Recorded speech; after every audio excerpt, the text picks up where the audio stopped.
Hello sa inyong lahat! Bale, panibagong video na naman ang gagawin ko ngayong araw na to. Bale, sa video na to ay comment naman ni New Jo ang gagawin ko ng video. Sabi niya, "Hola madam, hindi po ba magiging problema yung age ko pagpunta ko dyan? Kasi above 45 na ako. Makakahanap po kaya ako ng trabahong panlalaki?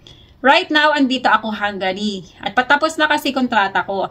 At bala ko po, sana pumunta dyan. Salamat po, madam, at God bless po." Ayan, maganda yung ganitong mga ginagawa na once na kayo ay makarating dito sa Europe, example nga yung Hungary, sana ay tapusin nyo muna yung kontrata nyo dyan bago kayo lilipat sa mapipili nyo na bansa. Kung halimbawa, kagaya niya, gusto niya lumipat dito sa Spain dahil patapos na ang kontrata niya doon, pwede yun. Kasi para hindi naman maapektuhan yung mga kababayan natin na gusto ring magtrabaho sa Hungary, sa Czech Republic, sa Croatia, kung saan mang bansa dito sa Euro, para mas marami tayong mga kababayan ang makarating din dito. Wag nating isipin yung ating pansarili lamang. Isipin din natin yung mga kababayan natin na tulad natin noon na nangarap na makarating din dito sa Europe. Ayan, sa kababayan natin na nasa Hungary at patapos na ang kontrata, pumunta ka lang dito sa Spain dahil malaki ang opportunity na nag-aantay sa inyo dito, lalong-lalo na 2 years na lang ang aantayin nyo at masisimulan nyo ng i-process ang inyong residency dito sa Spain.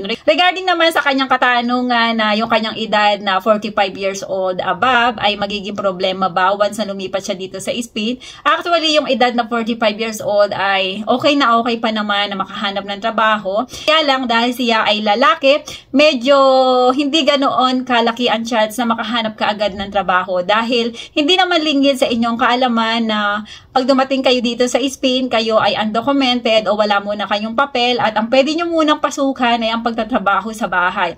At nakakalungkot lang dahil ang mga employer dito ay hindi pa ganoon nila ina-adapt ang pagkuha ng mga lalaki para magtrabaho sa kanilang mga bahay. Kaya limited lang talaga ang trabaho na pwedeng pasukan ng mga lalaki. Sa totoo lang, kung tatanungin nyo ang mga narito na sa Spain, hindi i-advise ang mga lalaki na lumipat dito sa Spain kasi nga napakahirap makahanap ng trabaho. Kaya lang hindi naman natin pwedeng pigilan ng mga kababayan natin na pumunta dito kasi bawat tao naman o bawat isa sa atin ay may kanya-kanyang kapalaran. Kapalaran ni Pedro ay hindi kapareha ng kapalaran ni Juan. Kaya kung ikaw ay merong kamadadala na malaking pang-allowance mo, makipagsapalaran ka dito.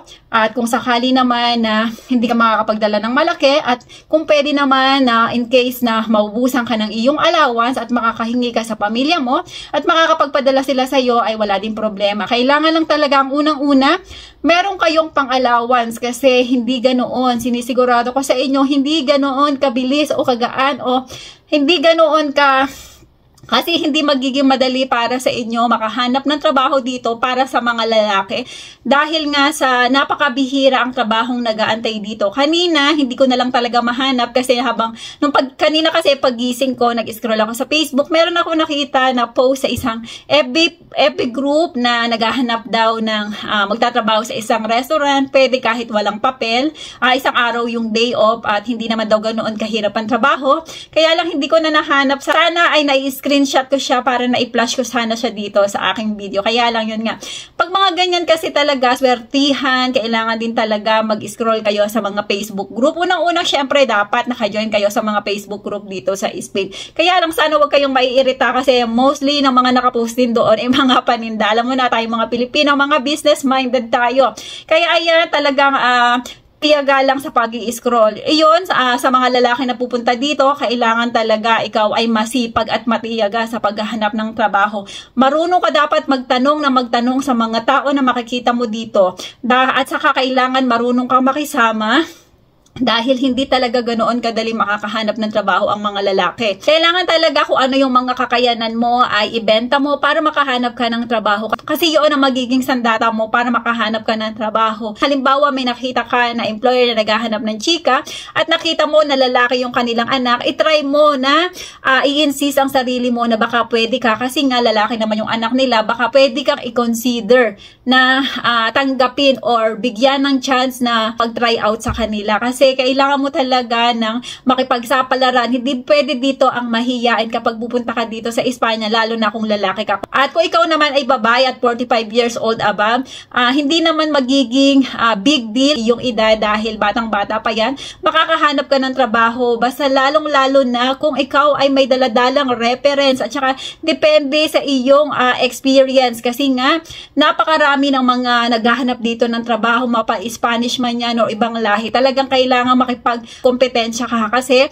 ibebenta mo ang iyong sarili para ikaw ang umangat sa lahat ng aplikante. Kaya sa mga kababayan natin na pupunta dito, unang-una na kailangan yung dalhin, mapababae ka o lalaki, magdala ng enough na pera. Hindi ko lang masabi kung magkano ang dapat yung dalhin. Kung babae siguro, pwede na ang 1,000 euro or 1,500 euro. Kung di naman masama kung lalabis ang pera nyo na dadalhin kasi pwede nyo naman itong itago. Then kung lalaki naman ang pupunta, mas maganda doblehin nyo kung kakayanin. At kung hindi naman ay sana lang ay merong family na makakapagsuporta sa inyo. Kasi hindi natin sigurado kung kayo ay makakahanap kaagad ng trabaho dito. Kasi sabi nila marami daw dito ang mga walang trabaho o nakatambay, lalong-lalo na ang mga lalaki.